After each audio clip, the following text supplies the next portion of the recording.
ቁጣ በወረደበት ቤት እውነት አትኖርም።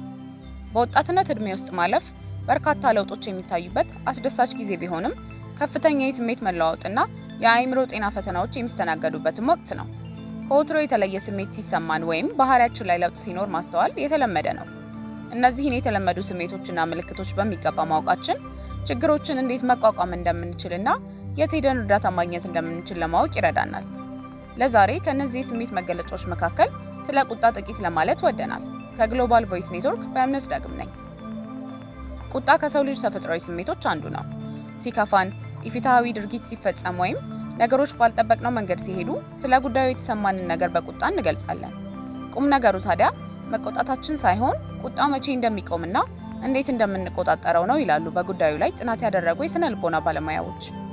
ቁጣ ልክ እንደ ሌሎች ስሜቶች ሁሉ በሶስት ዋና ዋና መንገዶች ይገለጻል ይላሉ ባለሙያዎቹ። አካላዊ ለውጥ፣ ልብ በፍጥነት መምታት፣ የደም ግፊት መጨመር፣ ሆርሞኖች በሰውነት ውስጥ መሰራጨት።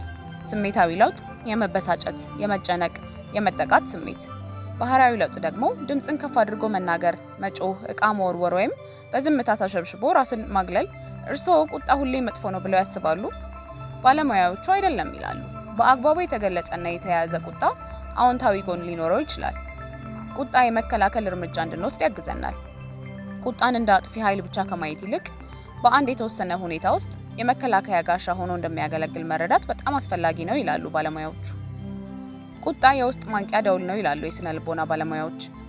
አንድ ሰው ድንበራችን ሲጥስ ወይም ኢፍትሐዊ ድርጊት ሲፈጽምብን ስሜታችን ይህ ነገር ትክክል አይደለም፣ ራስህን መከላከል አለብህ የሚል መልእክት ያደርሰናል።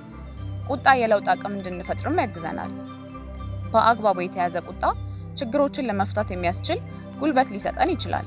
ቁጣ እንደ እሳት ነው። በአግባቡ ከተጠቀምንበት ረዳታችን፣ መግራት አቅቶን ከቁጥጥር ውጭ ከሆንን ግን በቅጽበት እኛንም የያዝነውን ነገር እንዲሁም በዙሪያችን ያሉ ሰዎችን አቃጥሎ ከጥቅም ውጭ ሊያደርግ ይችላል።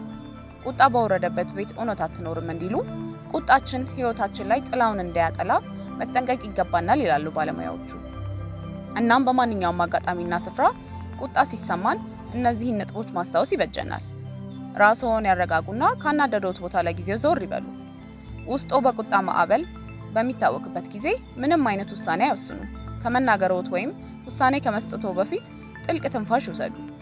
ጊዜ ወስደው ስሜቶን እንዲሰክን ያድርጉ። ምን እንዳናደዶትም ይለዩ።